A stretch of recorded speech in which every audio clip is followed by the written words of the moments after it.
welcome to the Academic Achievement Committee. Mo Slade is not here. She is in Detroit. And who else is going to Detroit? Mary Jo is going to Detroit. So there's, what's going on in Detroit? Okay, great. So we are going to try to get through a lot, and we're with our new format.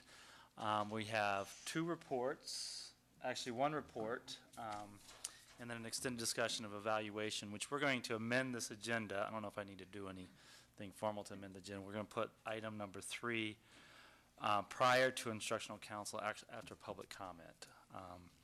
And so that way Mary Jo can get on the road. We're going to do, so we'll do our extended discussion.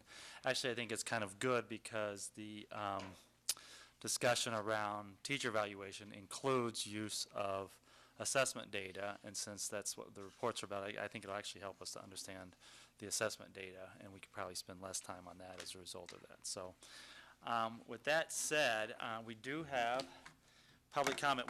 I have not done public comment in achievement except for a handful of times, and I'm sure Louise, when I was doing the education committee prior, on a couple occasions, but for the most part we haven't had much public comment.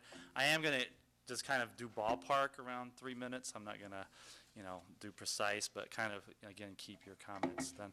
Also, my son is having one of his stage debuts at 5:45, so I'm hoping that we can be done at 5:30 or not be spoken to for a while by a cute little 11-year-old. So anyway, so we'll try to finish that by 5:30.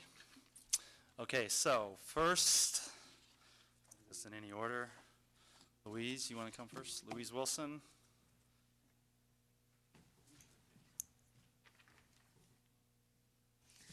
Welcome. Well, this is 6 minutes. So obviously I'm not going to read it because you have a new rule now. Well, I'm just, well, yeah, you can summarize it. I started writing, and then, there are a number of people who don't want to come and don't want to speak up and don't want to see their faces anywhere, and they asked me to speak for them. So I have some papers that are associated with their comments as well, Okay. which I would like to just give you. Okay. One of them has had all the names stripped off because they didn't want their name associated with it. Okay. The other one does have names on it. But basically, this last week, I'm on instructional council. I've borne in on instructional council for these last few years in the desperate hope that things would improve. And things have not improved. This last Thursday, I was told that I didn't have the right to say anything, to finish what I was saying, because I never stopped talking. So I do need to apologize that I talk because nobody else will. I know that you're kind of stunned that there are 2 other people here today. I do talk because nobody else will. There isn't a line of people that I'm stopping from talking. There isn't any point in my being on instructional council. We haven't even been able to pass minutes of our previous meetings this year. Pat, Poggi, and I worked very hard to work collaboratively as a team. Neither one of us easily give up ground, and we worked really hard. We put a lot of time into working together and making a collaborative team. And that was pretty much destroyed by the administration this year when they took Pat off it. She's now on the committee, but she's not the chairman. And she's pretty much being ignored in what she says should go on. Other small things then, in School of Health Sciences, we've been directed for the last 3 years to not worry about making special courses, but to tailor the regular courses to our health science students' needs. And then this last Thursday, I heard that our small school students will just be in classes combined with all the other small schools in one giant center of innovation. Well, that's one large general population school again. So what's the point of a small school if all your classes are general? Even if only 5 out of 6 of your classes are general, sorry, that's not a small school. That's a general school. Recently at our school, we were directed by our principal to input a grade of 50% as a minimum for any test or quiz. And in the School of Health Sciences, we advertise we're preparing our students for careers in the medical field. We were told this is a district-wide initiative from the principal's meeting. And I can't answer for any other field of study, but I do know, as do you, that the students come into 9th grade at approximately the 5th grade level in math. It's unrealistic to expect high school teachers to catch up a deficiency of 3 or 4 years in 4 years of high school, let alone in a matter of weeks, or in conjunction with teaching to proficiency in more complex material.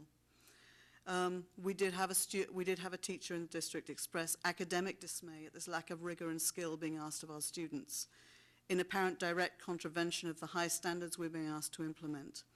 The teacher received a response which was more in the nature of personal attack, and that's one of the ones I'm going to give you. Again, teachers with several years' experience in college, in business, and in teaching high school are having their experience ignored or contravened by administrators who don't have sufficient experience in academic subject matters to make these decisions.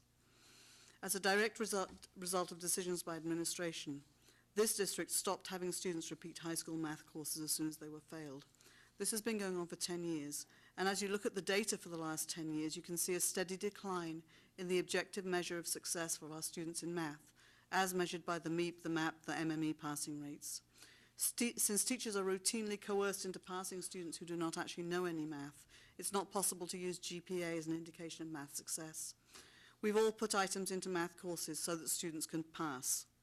Real math success in this district has been systematically destroyed because administration said prerequisites could not be used.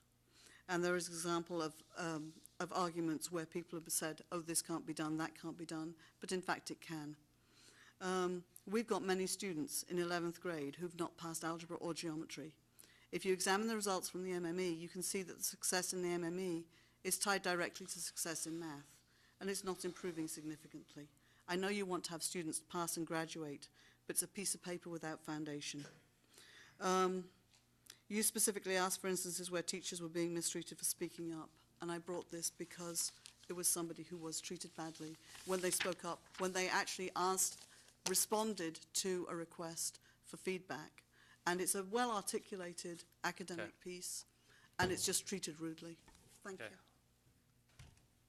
And I'll follow up on. Thanks. Okay. Carol Reinders.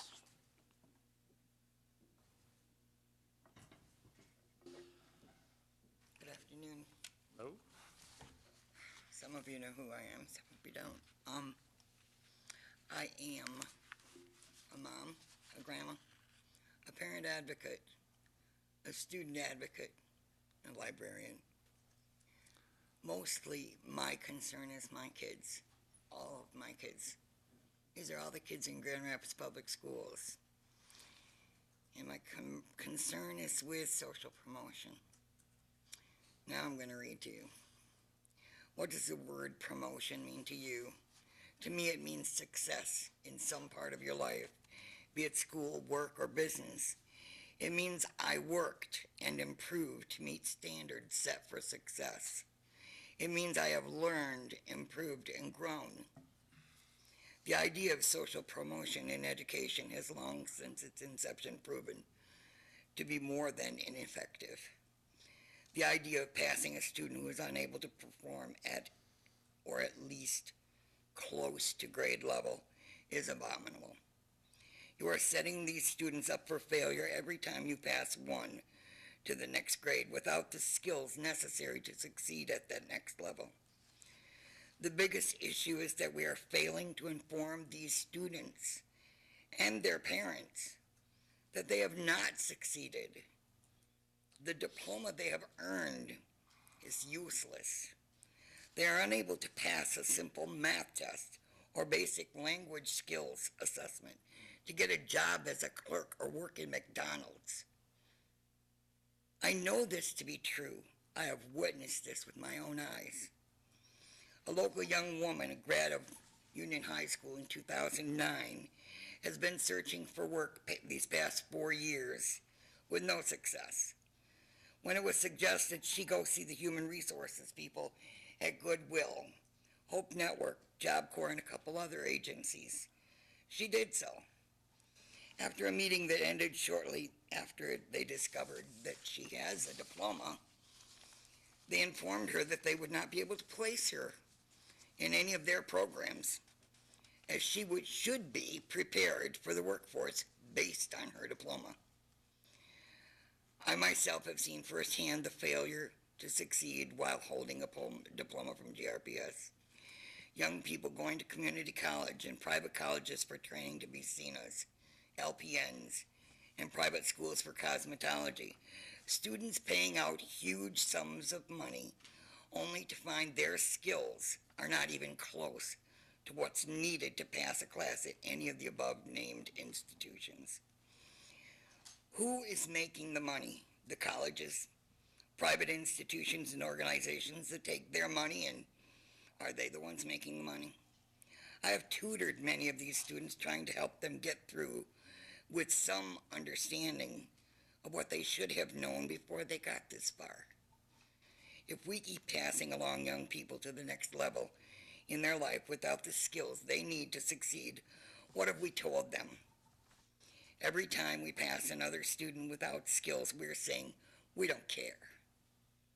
We need to think for a moment, maybe longer. These kids, all of them, they're our future.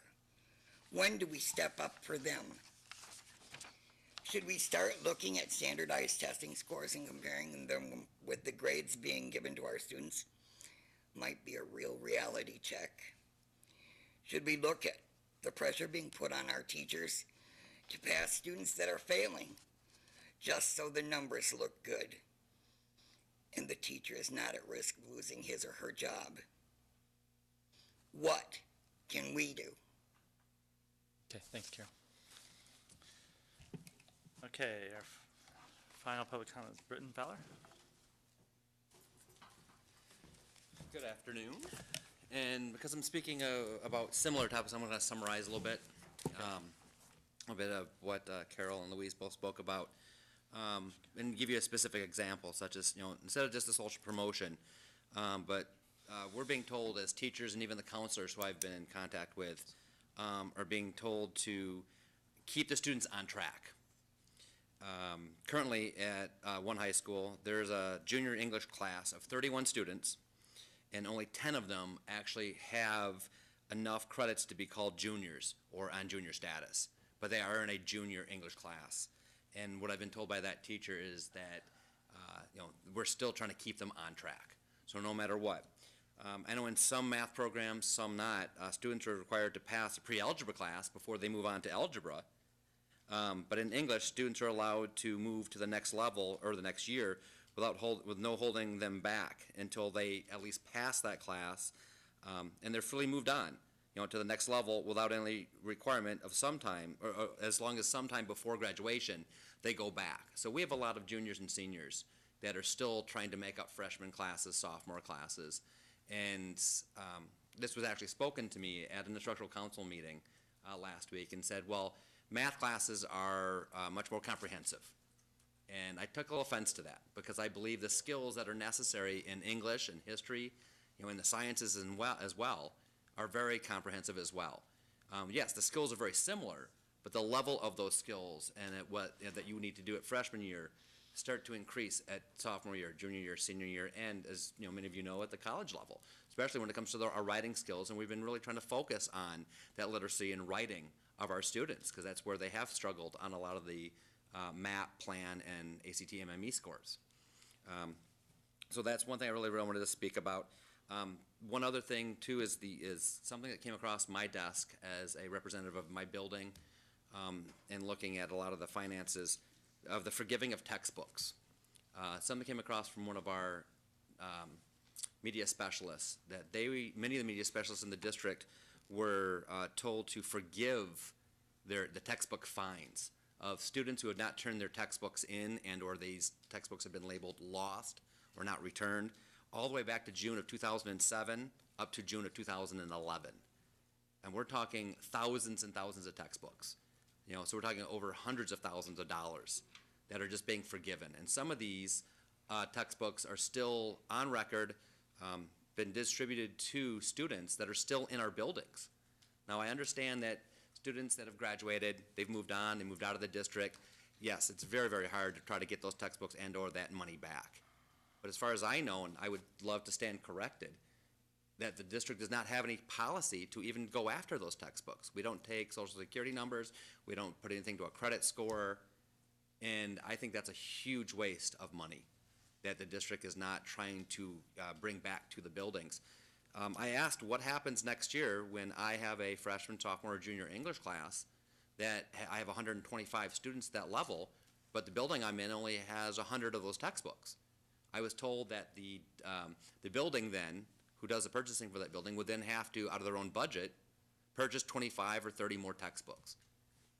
I had to laugh at that because we just forgave hundreds of thousands of dollars of textbooks, and we still don't have a policy in place. And I think that's really, really a waste, especially when we're continuing to talk about the financial struggles of not just the district, the students, the parents, the teachers, but everybody involved here in GR. Thank you.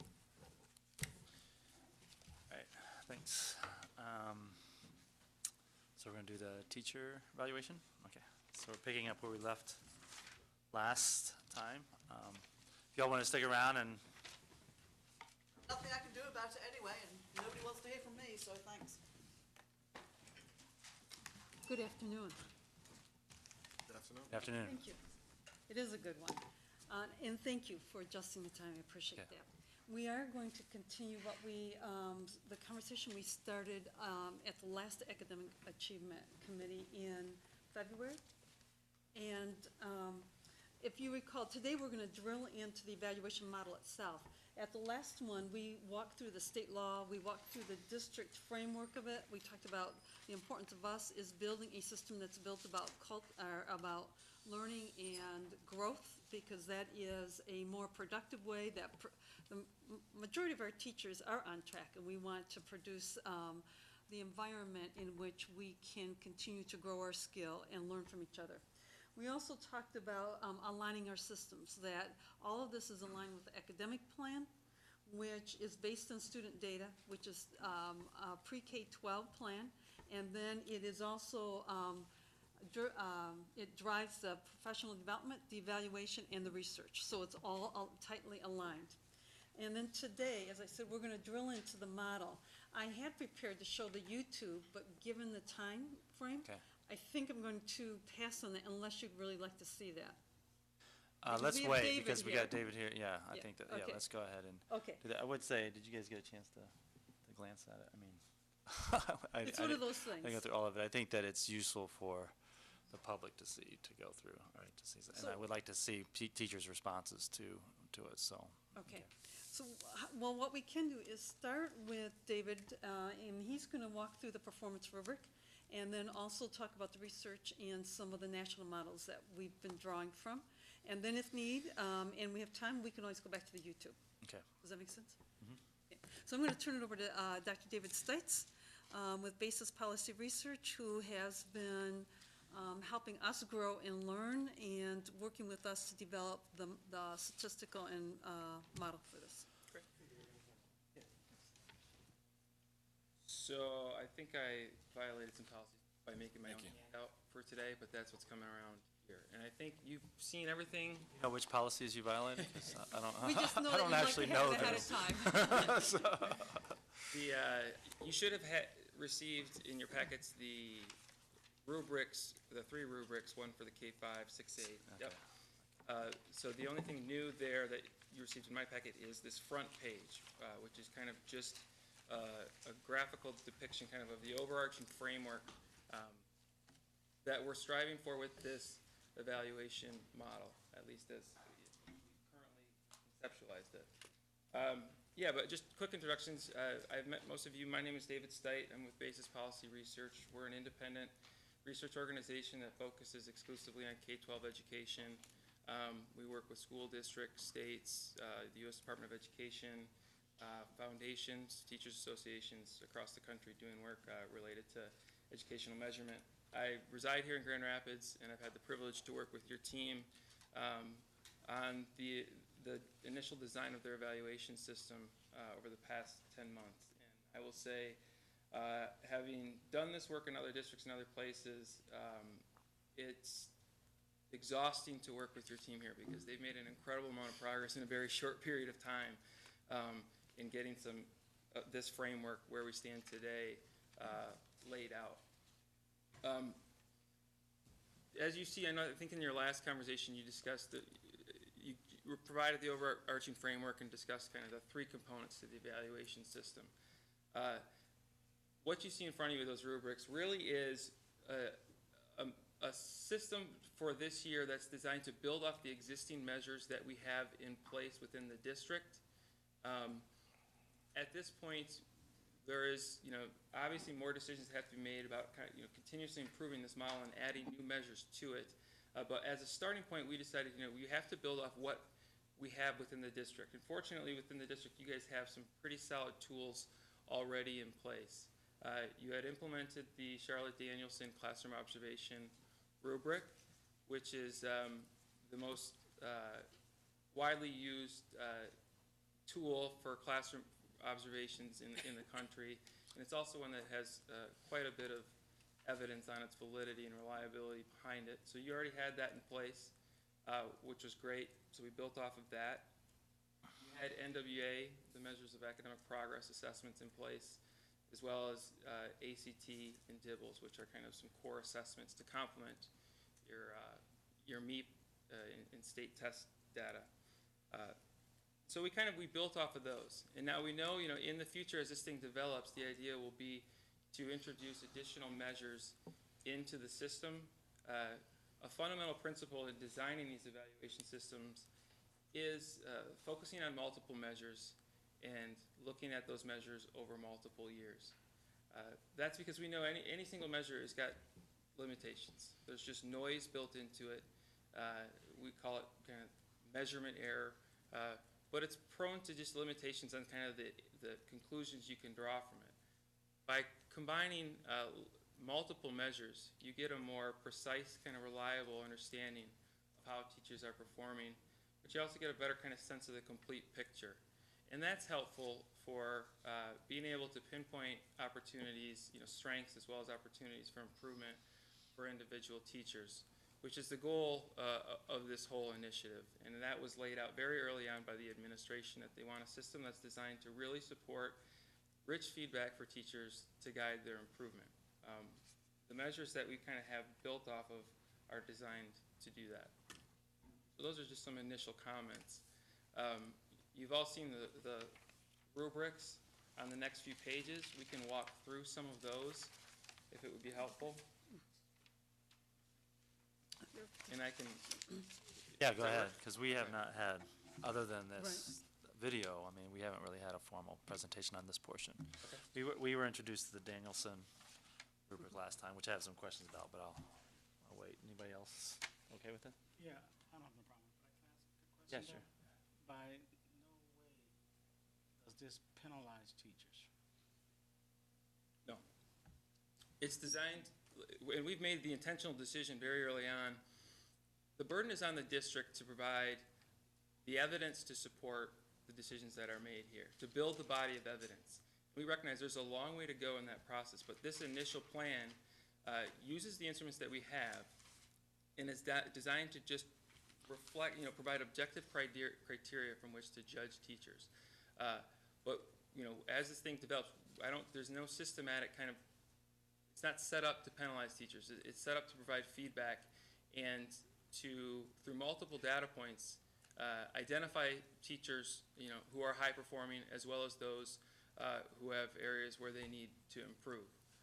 The benefit of using multiple measures is that if there is a single measure, something that seems to be unfair for a specific teacher in a specific subject area, it's not going to give too much weight to that. It's going to rely on additional measures to kind of support that system. And then over time, you'd look at these results from one year to the next over multiple years to paint a comprehensive picture of how the teacher is performing.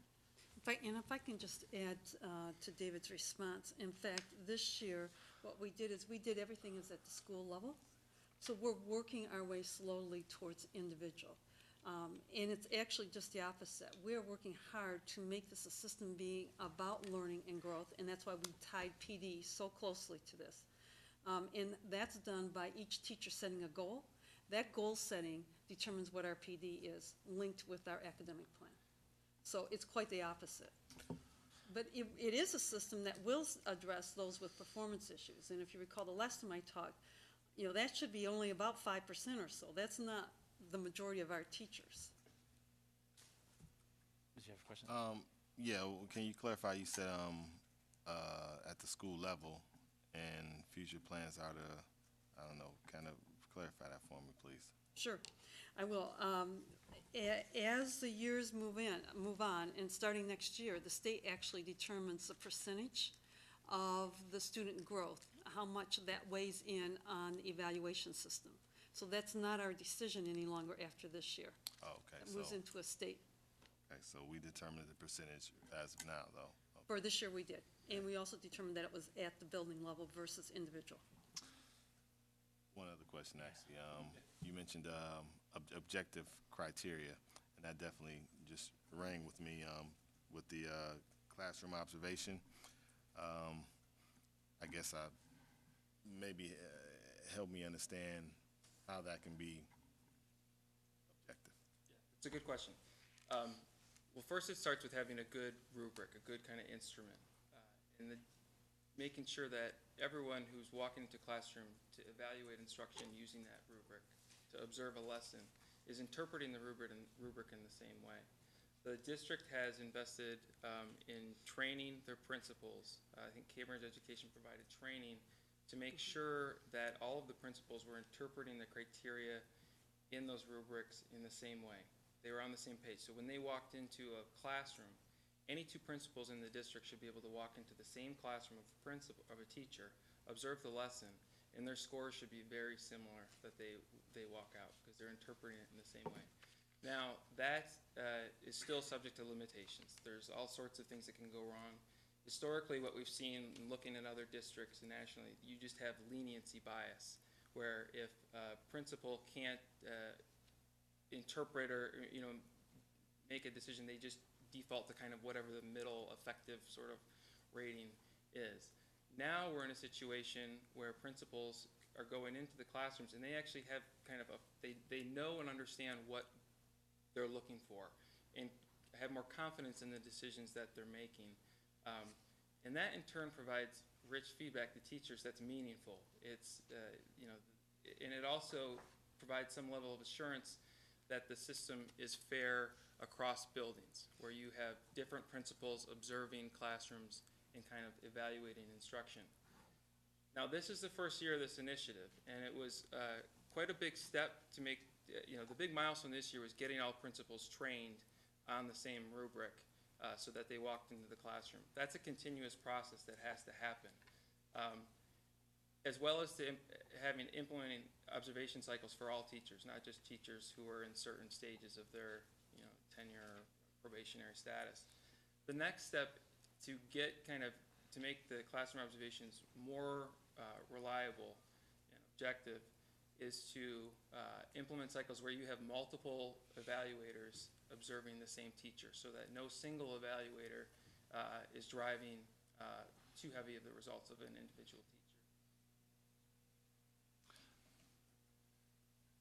A couple points to follow up on that, but then I want just some clarification on this, where we're at historically. How about, are the teachers prepared for this model? Because it's a pretty extensive model, and so presumably I'd want to, if I'm going to be held accountable for these standards, I need to know what they are. We actually, Brian Gam did a PD session in February with all 500 elementary teachers. And then at the secondary level, we put it on the menu in the January session. So, and we were prepared for over 100 teachers to participate at the secondary level. And I'm going to say we had about 25 sign up for, we had 3 sessions we're ready to go with there. And we had 25 people sign up.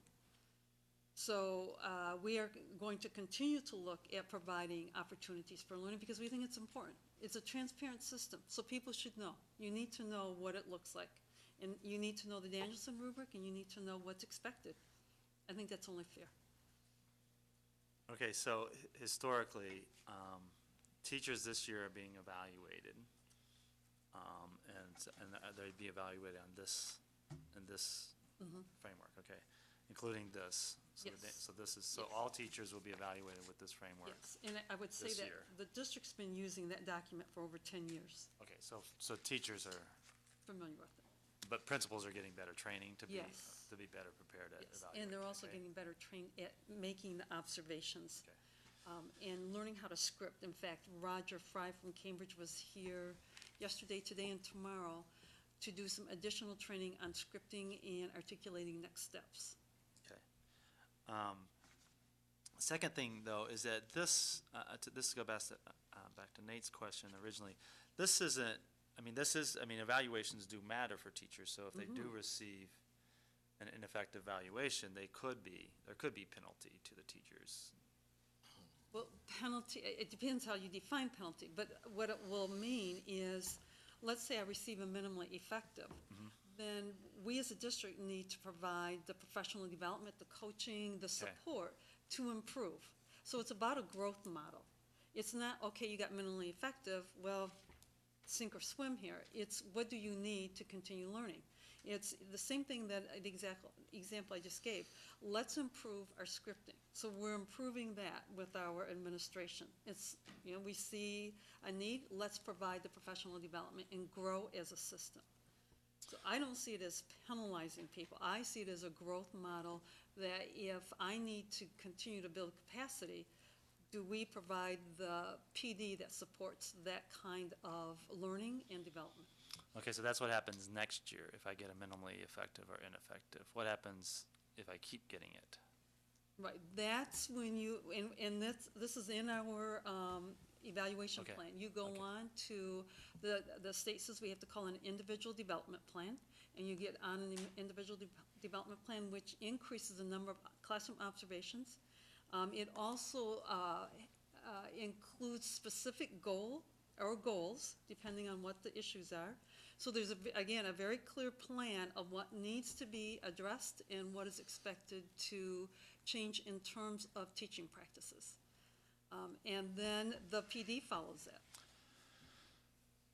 And then also there's theoretically an incentive to, whether or not this incentive is much to be effective or highly effective. The state wants us to provide extra compensation for teachers that are. That is a part of their thinking. And I think so- we're all anxiously awaiting for the state to produce their model so we can actually see what that looks like. Okay, so So there- remember, we're absent that, but I will also say the work we've done, I think, is going to be very much aligned or close to. Okay. So that we're not gonna have to start from way back here while we're waiting for the state, but we're already in process and in progress.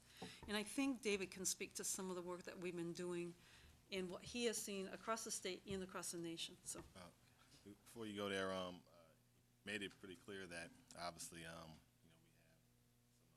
things that will be adjusted or tweaked or whatever. As we're moving through this process this year, has there been a compilation of maybe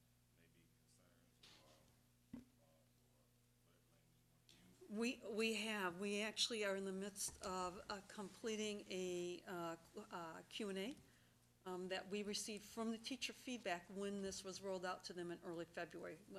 4 teachers, each administration at a staff meeting showed the YouTube plus the document you have minus this first page. This is a recent development of David's.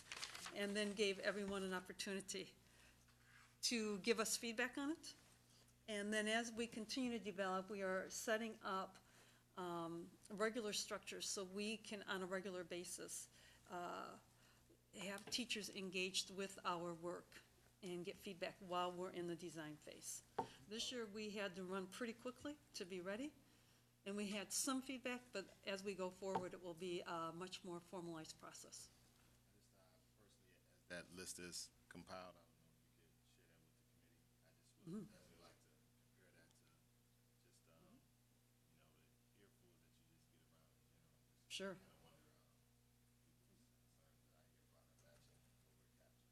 If I send it to you, That would be, yes, that would be very Dr. helpful, Baker, then you yeah. can get it out to you. In fact, actually, if we can figure out some way to formally see it next, whatever is appropriate for privacy, but if we could formally have a discussion about it next time. Sure. Because at some point, we're gonna, implement board policy related to this, so it'd be nice to know the teachers' feedback. Yes, and then at the end of the year, we will do some reflection on the rubric that we used this year too. So we'll be collecting data on this at the end of the year. David will help us with that as well as Walter. At the end of the academic year, or? Yes. Okay, mhm. okay, great. Because we have to wait and get through the entire process. Right. So That's good, that's it'll good. be That's good. June. Okay, good. That's fine. So, but we definitely want feedback on it. Cool. That's the only way we're gonna improve. We have to walk our talk. Okay, okay, great. And if I could add one thing, so what this the rubrics for this year really are a bridge to a more sophisticated, precise measurement system, evaluation system that we'll be developing over time. And we can think of this as a constantly improving process. But to your point about, are teachers familiar with the measures and the criteria, and that's obviously important if those are what we're going to be holding them accountable to and evaluated. That was one of the reasons why we chose to just limit our focus to just measures where they were comfortable and had seen them before. So the assessments that we're using are all assessments that have been in place in the district for a while. And the Danielson rubric, that's been used for classroom observations in the past. But I will say, you have a great foundation. As the state, requires an increase in the amount, the percentage that goes towards student growth, a big next step that we have to work on is to determine where, if possible, we roll student growth measures down to the classroom level. We focused on the school level, as you see kind of that first strand this year. So teachers are being held accountable for composite results for their school, for 15% of their results. Now that's for a couple of reasons. One, the state mandates that student growth count for a significant portion this year, which they didn't define what significant portion is, but next year it's going to be 25%. So 15% was designed to kind of help ease into that process of incorporating student growth metrics in there. Now the problem with using school-wide growth is that if you rely too heavily on it, you could penalize a great teacher who's just working in an underperforming school, which is another reason why you want, 15% is a good amount for school-wide measures. At most an individual teacher could affect 15% kind of the results in their school. And so that's kind of consistent. It's consistent with other models that are out there to use the school-wide results. But in the future, if the requirement from the state is to move up in that, the proportion of student growth, we'll have to have, there's some work that needs to be done around rolling down to the classroom level. And that's a really complex process. You have to verify rosters. Teachers need to have an ability to kind of verify that the right students are being attributed to their classrooms. You have to kind of be able to track student mobility very carefully. That's the direction that we'd be heading. So you would give teachers some, what's the right word? Some kind of reflection in terms of the percentages for their particular classroom? Give them an opportunity to look at what type of students that they are instructing, which will make the difference in the percentage. Did you say that right? The percentage will be for the entire district. So if it's 25% for next year, which is what it is for the state, and let's say it's 10%, and again, I'm just hypothetical, for the teacher, that would be for across the entire district, if that makes sense. So we wouldn't be setting a percentage per teacher. I kind of thought I heard you say that you were setting a percentage for the teacher. Well, But you're saying that individual teacher measure. one teacher in one school could impact a portion of the overall school, but not all of it. But not, So but not 15%. too much. So Yeah. when the state, I think it's 2015, 16, it's 50%. Right now, the expectation is 50% of teachers' evaluation will be based on growth metrics. If you were to use the school-wide results for that, you would misclassify the performance of a lot of teachers. Teachers who are doing excellent, you would be, they'd be being pulled down by their school, and that creates just bad incentives, and it's just not a good structure. 15% I think is an appropriate amount. In the future, though, we have to, move the measures down to individual classrooms, so teachers in their classroom can distinguish distinguish themselves from the overall performance in their school. And we can look at that variation in the school, because we know from a research perspective, that's where most of the variation in achievement gains lie. It's not across schools. In fact, you can see this in your data. Your school's growth, particularly at the elementary schools, is all very similar. And you have, but within any individual school, the growth in classrooms, within the same grade can be quite different. So you want to have some differentiation on that front. While controlling for some of the other variables that impact individual classroom performance. Some teachers are really good at choosing their classroom. Yeah, right. So, Yeah. so to some extent, it's nice that there is an expectation that the whole school Right. perform well, and so that disincentivizes the teacher just worrying about their own room. Yeah. Okay. I think it's nice. I mean, you're right. So there's all sorts of precautions we can take about using test scores in them, but at the end of the day, there are just limitations to it, which is why having other good measures in place kind of helps balance that off. And then looking over time, in any, a teacher, having been a teacher, you can have a group of students in this specific year that you just can do great with, but to replicate that over years is really the sign of kind of effectiveness that you'd be looking for in the measure, as with all the other measures. Okay. Before we move on, Mary, I just suggest, not, this is only me personally, I would definitely like, it sounded like when you said at the beginning of the year, only 25 or so teachers took the opportunity to take the PD on this. And I definitely get that and believe that, but as we move forward, I don't know, as the year closes, if we can somehow be intentional in giving teachers another opportunity, because I just believe as we move forward with this, it really just makes sense that, we're really intentional to make sure that those who are unclear, and there seems to be a lot of them, are clear. And so I don't know, I mean, I don't know how we do that, because obviously only so many hours, weeks, and days. I have a feeling what we did is we put, which is a really good thing, I think we put so many exciting things on that PD menu for January. There were too many good things to choose from, so they had to choose. Well, that's important to include that. It is. Because it sounds It- like none of them are interested. Oh, But no, I would it's not not that say they that. weren't interested, they No. just weren't interested in other No. things as well. Okay. We had growth Thanks for- mindset, we had some close and critical, we just had a very exciting menu in January. So I would not take it as a lack of interest or anything Okay, whatsoever. okay, thanks. I think if anything, I would own it, that we probably thought there would be higher interest in it, but didn't realize all the other things we had put on there. So I agree, it'd be great to have another PD opportunity in it. Okay, David, why don't you go? So, yeah, if you turn to the K-5 rubric, the first one there, I can walk you kind of through some elements of what we're looking at here. You'll see there are 3 components to the evaluation system. And you can think of these components as kind of, they come together to create the conceptual framework of what we mean when we talk about effective teacher. And so we have the student outcomes, the student growth results. In addition to that, we have the instructional practice of the teacher, and then their own professional learning. How much are they focusing on improving the instructional practice, knowing that strong instructional practice leads to good student growth. So we've organized the evaluation rubrics around those 3 components. The percentages, as we've discussed, are based, to reflect that this model is about, 1, the teacher's individual contributions, which is why some school-wide measures represent a minority of the overall system. 2, to incorporate multiple measures and to emphasize kind of their own professional development and improvement, which is why you'll see there's a big component for professional growth that incorporates measures of how well they are trying to improve in areas where they need to improve.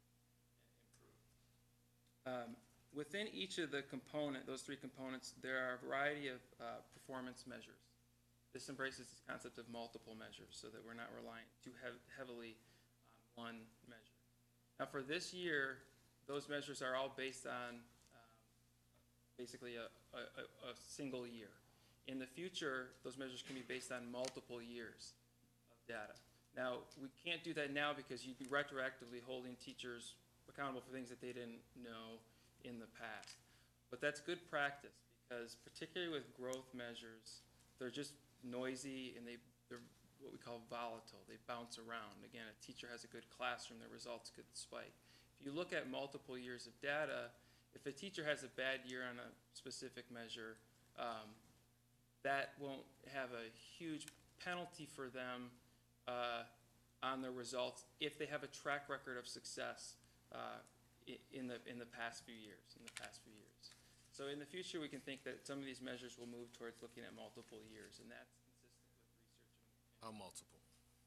Typically, 3 years is most comfortable as I'd go back, because you go back more than 3 years, and then you're not giving teachers the ability to evolve, right? It's kind of, if you think with Observe the growth, anything, yeah. who you decide to draft for your fantasy football team is going to be based on, maybe their last couple years, but you're not going to go back to their rookie year to make some of those decisions. But we can empirically look at some of what's predictive and what kind of helps tell us about the future. Again, if you think of evaluation systems, we're not really trying to reflect on the past. We're trying to provide information that helps us make better decisions in the future. Decisions around what kind of training and support teachers need, where's best to kind of place teachers, or place students with specific teachers. Those are the kind of decisions we're making about the future. So we have the performance measures listed within each of the components, and then the level indicates kind of the level of where it's measured. So school means it's measured based on overall school performance. Teacher means it's an individual teacher result. So right now you'll see this, all the growth measures are at the school level. So 85% of the evaluation then is at individual teacher's contribution. I think that's something we want to stick to in the future as much as possible, so that a teacher feels they are in control of their results. But you do want to have some kind of overall school metrics, because it helps kind of get everyone on board working together towards common goals. And then you'll see, if we're working from left to right, after level, we have performance criteria for each of the measures. Those performance criteria, the labels, ineffective, minimally effective, effective, and highly effective, align with the state's performance classifications. And for each of the measures, we have criteria that are set. Now, this is an important distinguishing characteristic of the model that you guys are building here, is that you're not, it was clear from initial conversations that you didn't want to set up a horse race within the district, where one teacher's ability to do well on a measure depended on another teacher not doing well, which is how a lot of systems are set up. It's all based on how they perform relative to average within the district. That's not possible in this model. This model doesn't set up a tournament per se. It's possible for all teachers to achieve the highly effective categories on these results if they meet these criteria. And having worked in other places and knowing that teachers appreciate that, and that's the fairest process. It doesn't set moving targets based on how teachers are doing relative to their peers. That creates, I think, bad incentive in a number of ways. So for each of the criteria that you're listed, there are kind of benchmarks on the measure that teachers can look towards and say, this is what we need to achieve in order to be considered effective or highly effective. Now, those benchmarks were set by looking at historical data in the district and from other places in regards to what we thought was acceptable.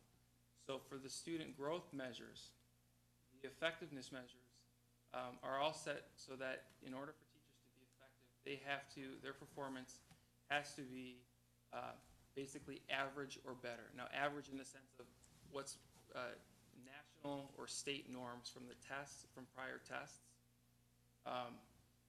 so that you can indicate, if a teacher's effective, it means, on average, their students are making better than typical growth. And typical, an NWA measures is measured kind of against the nationally representative population. Typical on the MEP measures are based on statewide population. So by benchmarking against something other than just the district, it helps, I think, create the right incentives. And so we have those kind of performance criteria for all of the measures within this system. And you'll see, if you look, there's 3 rubrics here, the K5, 6, 8, and 9, 12.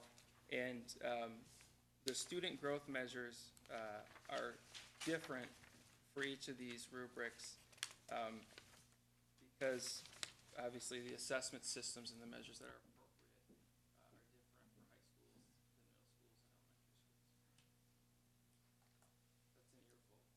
elementary schools. That's an earful.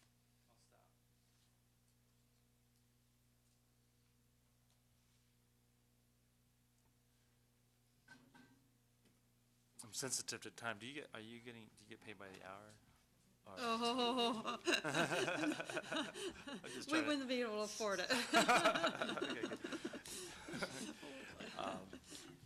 So, Mary Jo, could you give us a sense, because I want to consider this, here's just some questions in relationship to this, because I do want to get to the MEP and a map, which I think is important to understand this anyway, this growth model anyway.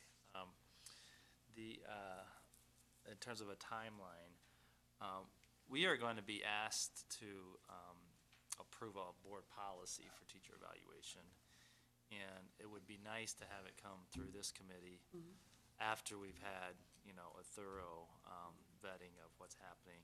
And I think that, and I'm sure that the policy will reflect that this is an improving process and will be changing, and that in June we'll have more sense of what's going on. So, do we have anything more that we need to discuss in relationship to the materials we provided today? And then second, that's the first part. Secondly is, what more will we need to kind of consider the evaluation process next time? So that way, since David doesn't come by the hour, we can invite him back. So- Absolutely, we so, can.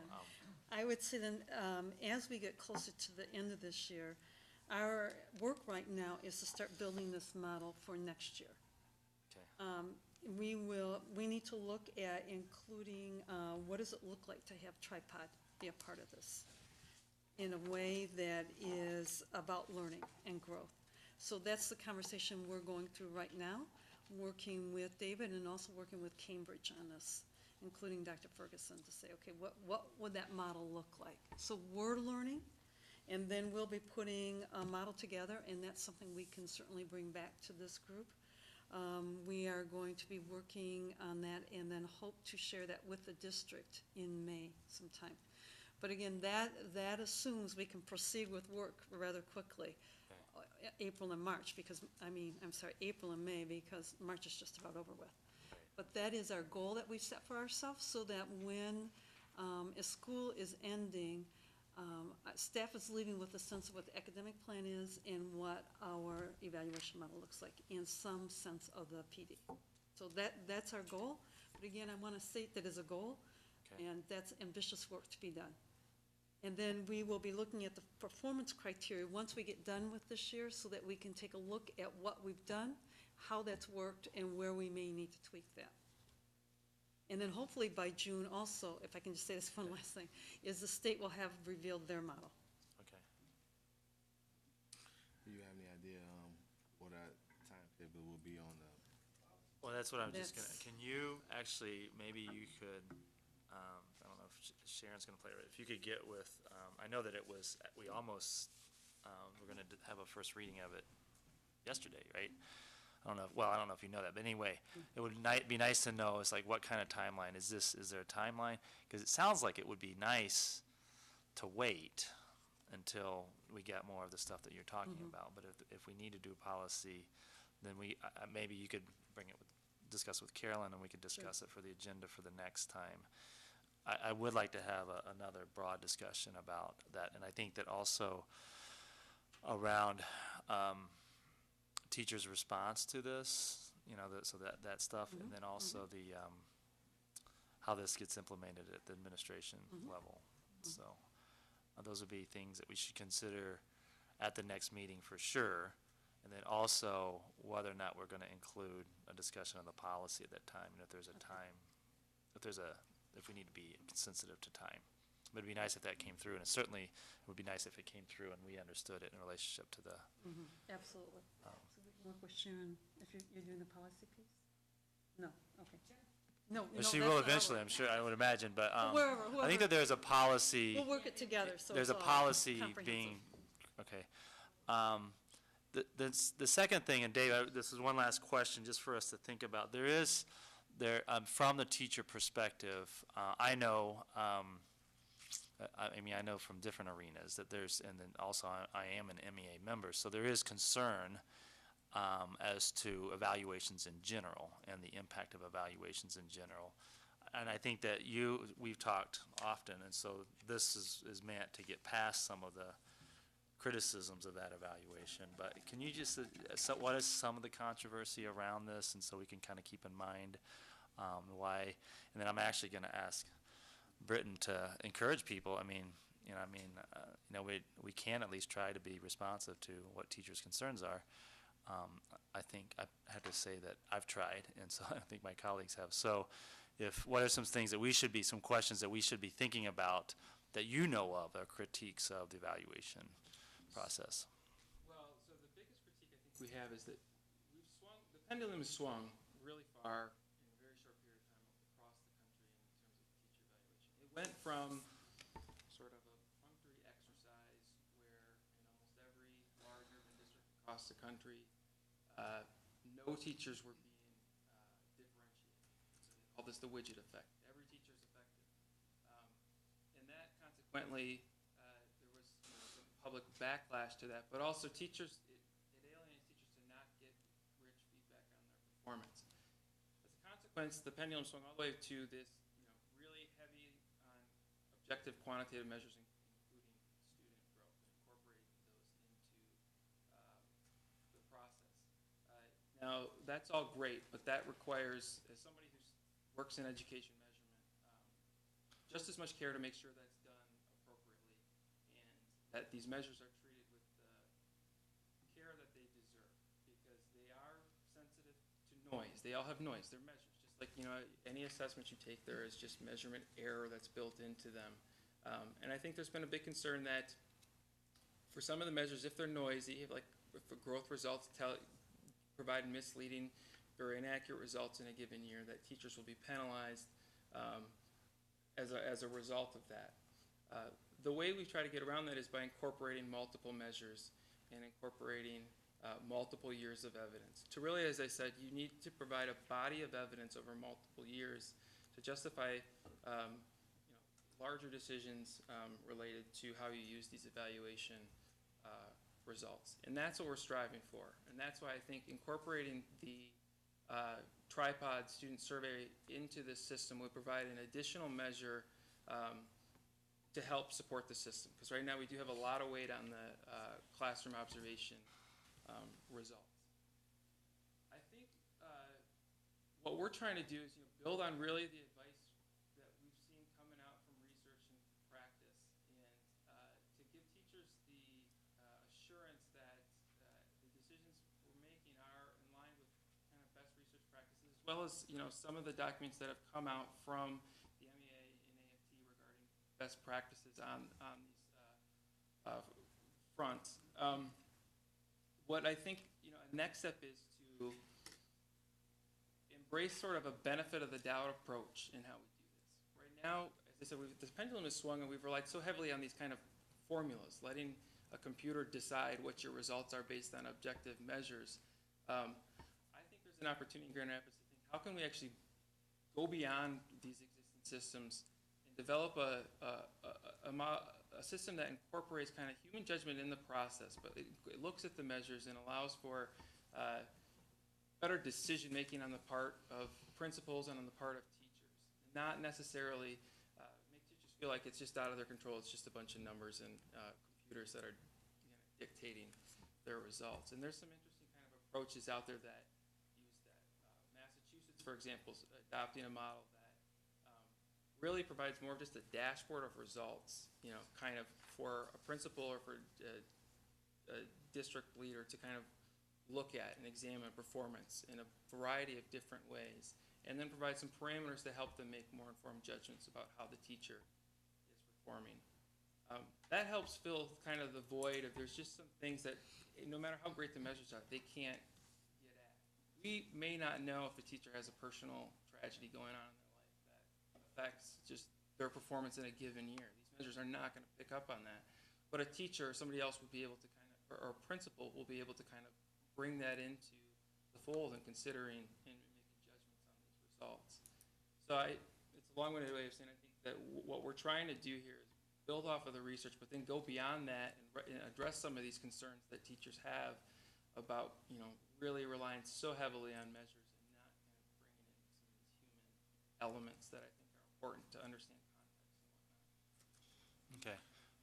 Why don't we close with that? And if there's anything that Mary Jo, or if you think that, that the committee should read, if there's some references, Sure. some materials that we Yeah, should that'd read be before the great. next meeting, that would be nice. And then we can have a longer academic discussion. And actually, David, I know when you said that was kind of a long-winded explanation, and unfortunately, I'll admit you did kind of lose me. So maybe, what do you think some of those biggest criticisms or critiques are? Yeah, yeah. Well, so I think in terms of student growth, a criticism or a concern we often hear is that these measures don't account for how difficult my classroom is, the students in my classroom. That's one of them. Common critique from high school teachers in particular is, well, they don't account for whether or not my kids showed up in class, right? That one comes up. There are approaches that we can integrate into this model that help account for that statistically. We can control for students' prior attendance in other classes. We can control for things like that. That's a common criticism. Okay. Another one is if a principal doesn't like me, they're going to give me bad results. Okay. We're addressing that by pushing for multiple evaluators, not relying too heavily on a single evaluator. Those are kind of common criticisms that we Okay. hear. All right, thank you. And one of the things clear is that we have to create an evaluation system. I mean, there is that we can't, and so we have to do it as well as we can. And then also, we want to be able to certainly use it to improve academic achievement. Absolutely, absolutely. And Dr. so, Baker, that is- and getting at a scientifically fair, analysis is in everybody's interest, and we don't have any choice. So we can't really be debating whether or not we have an evaluation system. So, okay. But what we can do is build a system that's fair and transparent and not a gotcha. And that's where David is very helpful. He's from Right. outside, and Cambridge. They're both from external, helping us shape a fair and credible model. Thanks a lot. Drive safe. Thank you. Um, Turn this back a little. Instructional council.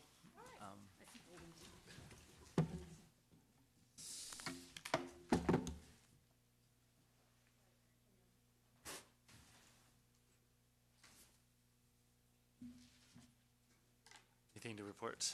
Just real briefly, and I am Cindy Peck. I am school reform facilitator for GRPS and chairperson for Instructional Council. As you have the notes that I shared with you previously, I am reporting specifically on our February 14th meeting. Really, we covered 2 items on that agenda.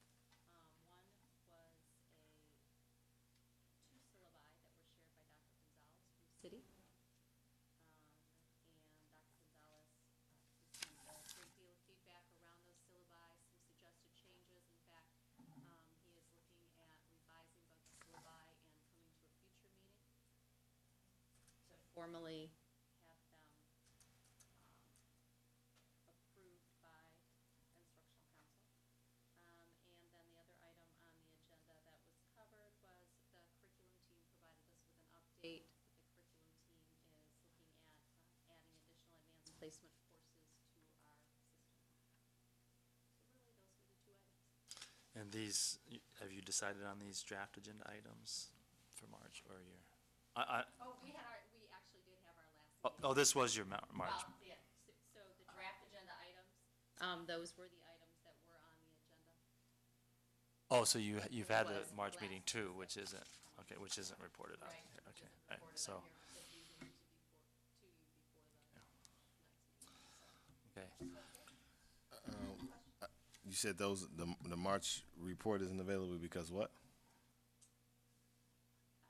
The report for the February 14th meeting will need to be to you prior to the March instructional For posting of the meeting. Posting, right, In other words, right. the instructional council meeting for March happened after the posting date for this meeting. I wonder if we have to do that. So, Well, that was one of my questions too, but. so- Yeah, to keep Because it- it's kind of, yeah. And, yeah, so some of the dates didn't quite line up, we've had to just, Um. I think that it will fall more cleanly next month. Okay. Well, I'm still gonna, I don't know if this is some sort of violation, but I definitely will still have some questions about the March piece, particularly, unused courses in the district. I'm curious on what those would be. And, number 4, makeup of instructional council, what was the concern about that conversation? I don't know. Well, there has been a conversation, and I think that you've heard this before, the conversation has been, around the request to have, principals specifically on instructional council. In previous years, there have been principals on the instructional council, and this year there is not. And some of the members feel that that's important. And so, we have talked about having principals, requesting a couple principals to attend. And then the unused courses in the district, that was actually not discussed at this last week's meeting. We did not have a quorum at last week's meeting, and it was part of it. But there is some work that's being done around that in the district. And so we were asked to hold off until that work is completed.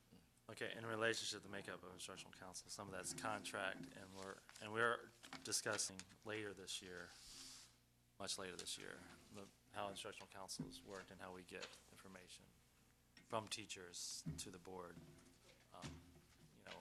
with and including something else, instructional council. Okay, I'm sorry to rush this along, but next time so we'll hear about March and April perhaps next. I believe that the next meeting is April 18th, so I believe that you will hear about both. And even beyond that, maybe investigate, is that absolutely necessary to meet that sort of posting piece, or maybe something more general could be posted. I don't know, because it seems kind of silly, obviously, for you to have. My thought. So yeah, maybe. Yeah, I mean, if we just have, double-check on it's what just a those parameters list, are. I mean, the items are already, and since you wet our whistle anyway with this draft agenda items, we already know what's going on, so, thanks. Thank you. Okay, so the final discussion is the MEP and the MAP. So we're trying to see, I think I want to, no, go ahead, okay. I will leave, I will need to leave because I better leave, so. But by 5:35. If people want to stay, we can continue to stay. I think that we can read through. There's a lot of, there probably is a lot of questions, especially for understanding MAP, essentially, in the role. So are you guys wanting to continue on, or should we end it in 10, 12 minutes and then continue next time? But if you leave, we won't have a quorum. Well, we wouldn't have a quorum. We would have a chance to, we would have a chance to continue to, I mean, I don't know how that's important. Maybe help us out, Sharon. But in terms of understanding the material that's here, I think that I've actually spent a lot of time with this material with Brian, especially over the last couple of years. And so understanding the way MAP works I'm fine. I could offer a suggestion as well. Carolyn suggested to us that you might want to know how teachers are using the data. Okay. And we were prepared to have a response to that as well. Maida and Ron are not here, I'm seeing. Ron's also going to Detroit. If you wanted to have part of this discussion be at the next Academic Achievement Committee, we could probably go into more depth with the data and get into how teachers are using it, what is our response in terms of our academic plan, things like that. So it's up to you. We could do a part 1 and then go into more depth at the next. Well, one thing we could do now is to have is for you all to discuss what the MEP and the MAP mean, and the distinctiveness between those two measures. And then there's also the MME, which is a third measure, and then because now we got the dibbles on here too. But So could you just talk about, what is it that the MEP gets used for? What is it that the MAP gets used for? And then, or do we want to spend more time with understanding what's happening? Because there was some It's up to you. movement. If you want to know nuts and bolts of meat testing, Dibbles, MME, Tam Crampton, I don't know anybody knows anymore. If you want to know the nuts and bolts of the MAP testing and how that, Steve Petros, fantastic. If you want to get into what are the teacher expectations and principal expectations for using that data responding, then you probably go to the executive directors and ourselves in conjunction with Tam and Steve to talk about how we're using that data in terms of with our principals and our teachers. I understand what the MEP and MAP, I understand what they are, but I would be more interested in hearing what are the nuts and bolts in reference to what are you guys doing? That's kind of what my question is what does it mean? I mean, so we know that this means, and we can look at it as measurements for how the district is doing, but, I mean, I'd be interested, is what does the MEP end up mattering for? It matters evidently for the way teachers use it, but it also matters for the child. Decisions are made based on the MEP scores and the MAP scores for the child. And then if it matters in relationship to instruction. And just another piece of information, MEP goes away after next year. Right. So next fall is the last time we administer MEP in all those subject areas. MME is replaced by Smarter Balance, is it Well, next year? or- Smarter Balance comes into play the spring of 2015. Okay. And so that'll be grades 3 through 8 in 2015. And 11. And 11th. So MME, the way we know it, won't look exactly the same either. But the Explore Plan ACT test will likely continue. Scores have one up though this year, right? Can we just do an overall, why don't we just start with MEP and just do an overall, what's happened with this year's MEP scores? So, Just kind of in general, yeah, so just the results that you're Yeah, looking at in your right. PowerPoint? right. Yeah, we were a little probably overzealous. We have a lot of slides and charts, but we wanted, we get excited about it. But so we're showing you fall 2011, fall 2012. The cut scores changed fall 2011. That's why it's important that you look at both of those years. And then some of the other graphs that are into the PowerPoint, let us go backward and look at historical trends. So, yeah, just go ahead, push through. So here are the results for those 2 years, reading by grade level. And really with most grade levels, with the exception of 7th, we saw an increase in the proportion of kids who scored either at the proficient level or advanced level with the new cut score. So we're doing, some things are happening in reading that look good. The next slide is math. It was a little bit mixed. There were certain grades, 4th, 5th, 6th, 8th, that we saw an increase. We basically saw no change in 7th grade and a slight decline in 3rd grade. But if you notice from looking at the reading to the math, you know, we have fewer students who are proficient in math. There's been a big focus historically on reading, and math is here. I know the cut scores for math are rigorous. They're in line with Common Core and college readiness, so they are rigorous. Writing, again, we saw only 2 grades take writing. That was changed in 2009, I believe. 2011, in 2012, 4th and 7th graders tested, again in the fall, the same grade levels, and we saw an increase in both grade levels in students hitting or scoring above the cut score. Science, we have few students who are proficient, and that subject area is tested in 5th and 8th grade. And social studies, again, few students that are proficient. The subject is tested in 6th and 9th grade. That's pretty strange considering, you know, social studies is such a reading sort of, I don't know, it just seems strange that see such a disparity when a lot of social studies obviously is reading content, but anyway, that's neither here nor there now, excuse me. So there's a couple slides that summarize kind of what we just said, so we'll speed through those. The other graphs, kind of flip right through, Steve. The graphs that I wanted to point out to you are the historical trends, so that you can see where we were and where we are. That bottom line, it looks orange here, but I think it's really green. That is the district's results based on the new cut score. So new cut scores came into play fall of 2011, but it's taking those cut scores and applying it sort of backward so that we can look at if those cut scores had been in place back in 2007, how did we look? So you'll see math and reading by grade level. There's a series of slides. I don't know how detailed you want to get into it. The other data that you're looking at that's represented here is the new cut score for the county, the ISD. It's labeled the ISD. The new cut score for the state. So it's looking again retroactively back to before that cut score was in place. How did the state look? And then the one blue line shows where we were as a district with the old cut score. So that was basic skills, and we've got a higher proportion of kids who are proficient based on that cut score that was aligned to basic skills. So now with the new cut score, which is more aligned to Common Core and college readiness, we have fewer students who are meeting that benchmark.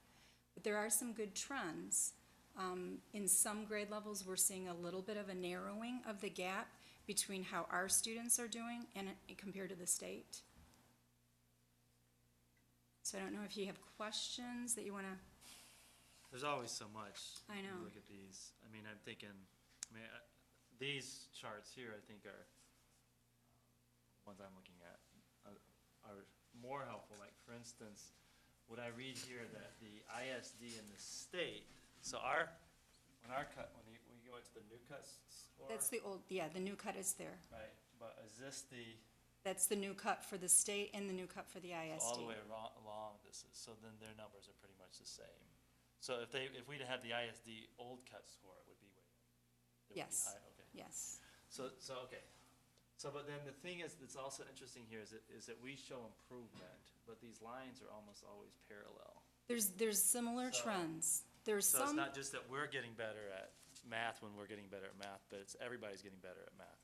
Are we just all getting better at the test?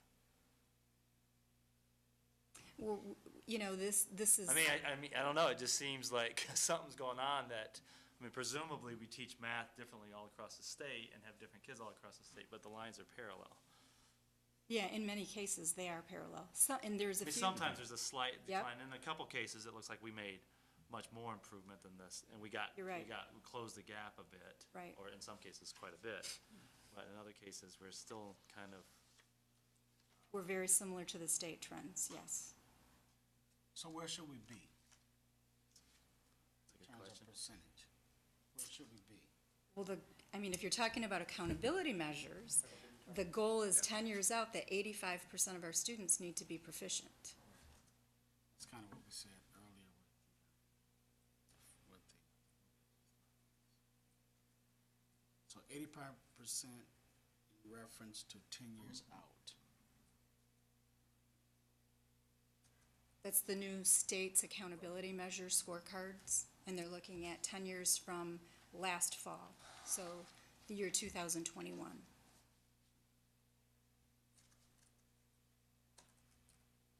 So should those numbers be higher in 2021 with the group that's coming behind? Well, the goal is to get more and more kids to that proficiency cut score or beyond. So, yes.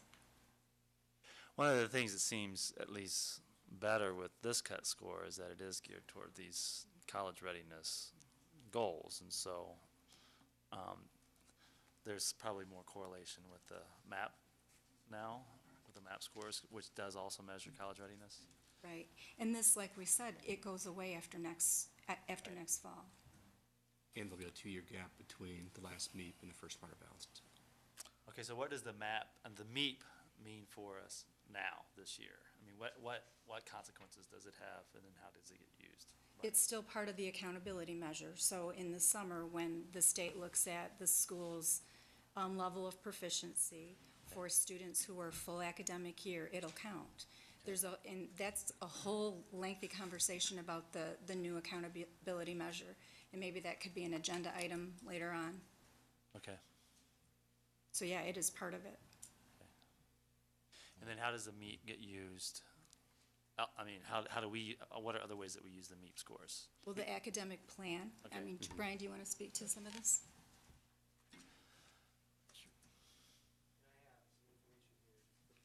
Talk a little bit about how we use the map data, the different. And actually, I was hoping that would be a short answer. Sorry. You called me up. I just asked a question. I mean, primarily, MEP is a one-time measure given in October that does 2 to 3 questions, per GLC in a random kind of way. It's one measure, as David kind of alluded to, that you need to use multiple measures to truly get a picture. For us, it is very helpful at a kind of summative, big picture kind of level to look for patterns over time. And we use that data in conjunction with other sources of data. At the elementary division, we use map data heavily. We put in place the online weekly test with Reading Street, so MEP gives us, like, our kids are not doing well in reading comprehension. And they can even break reading comprehension down a little bit more. But the weekly online test for us breaks it down to compare, contrast, literary elements, sequencing. So we can then kind of take the broad domain of comprehension and break it down into more discrete skills. So we try to use the MEP as a one-time picture in time, and it gives us some information that we use in conjunction with other assessments. It's definitely part of our academic plan. And we do put in place specific strategies to get increased test scores on the MEP test. I mean, we have targeted plans because MEP is, as Tam alluded to, the primary measure used for our accountability. Ron Gorman will be the first one to tell you, MME is the name of the game. So you have to play by the rules, and those are high-stakes tests. And so we do put in place specific strategies for those tests. Can I ask a question?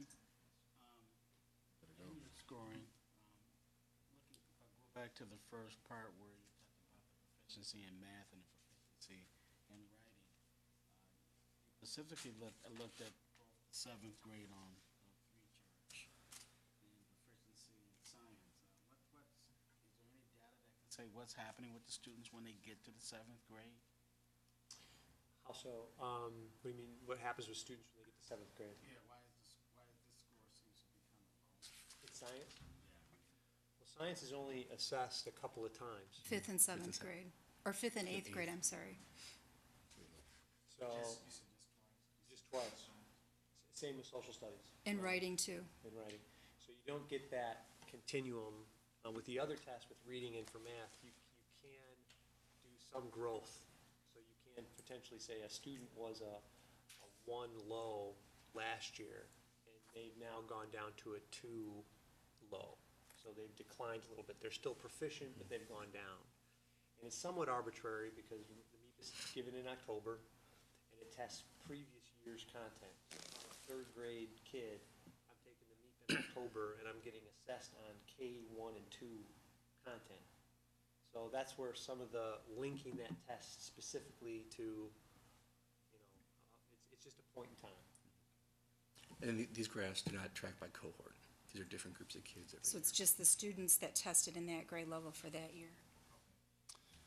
Well, we should continue more of this next time. I'm going to leave if people have other questions. Secondly, we have had questions about special ed classroom use next year, and we will have a report on that at the next meeting. I'll meet with Teresita to see exactly what that report would look like, and then I'll get with Carolyn to discuss how to proceed with these conversations. Notes, Dr. Baker, of some of the questions that you all raised and suggestions for next week. I'll give those to Carolyn to make sure, Okay. and I know that Dana's got notes as well. Sorry. See, like, knock him dead. No Do you rules, want to right? continue with the map portion, or do you want to suspend that and pick it up next time? Probably not. We'll probably leave it at the MEP stuff for now. But I did have one last question on the MEP stuff. And this probably takes us back a bit, Tam. I don't know if you can answer this, but I'm looking at the historical perspective with writing. Sure. And Oh, I'm glad you brought that up because I wanted to make a mention of that one. Can you find that graph, Steve? The graphs that show the historical perspective, we pull from our county data warehouse. And I don't know if they're viewing this as an error, but if you notice, and it's really hard for me to see it here. It's green, okay, good. Where it shows the past scores, 2007, 2008, and they're way up. Well, there was a change in the cut score. There was actually a change in the test in 2009. Districts didn't get information back in 2009, so I'm kind of sorry that it shows that, because there is a gap there. And that was the design of the state. They did field testing that year, so we didn't get results back. That cut score for reading came into play, the new one, in fall 2010. So everything else changed in fall 2011, but writing changed in 10. So that tail that you see is a different test, and it really shouldn't be shown on this graph. Gotcha. Okay. Thank you. I don't know, I don't think it makes much sense to move forward with the map piece. Obviously, just the two of us here. I don't know, do you have any other questions in particular, Pastor Moody, about any of this MEP stuff? The information is good, and just want to thank you for what you do. I'd like to see more improvement, but that will come. They should continue to improve itself. I'll leave for your leisure, kind of what the elementary does with the different data sources, what our expectations for teachers and principals are, and you can just look at it, and I'm sure that may stimulate some other questions that we can reserve for additional meetings. And there was a document that we included in the packet. I don't know if you have it. It was, I think at Dr. Baker's request, a list of all the district assessments. And so it was sort of a matrix that listed the assessments, and if you don't have it, I can.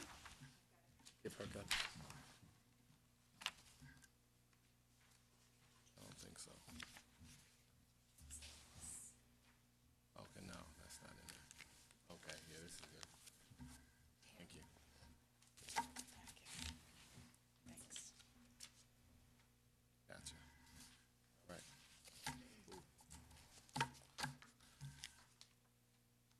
This is it. All right. And just to remind me again, the Smarter Balance is 2015. Spring of spring of 2015, yeah. For So that's 8 and another 11. shift. We're Okay. going from testing in the fall to the spring. So for next school year, though, everything we've done this year, those same assessments will be for next year? There's no Yes. change. Okay. For the state assessments, yes. Yeah, okay, thank you. Yep. All right, well, guess that's that then for now. Thank you, guys. Thank you. Anybody going to the play?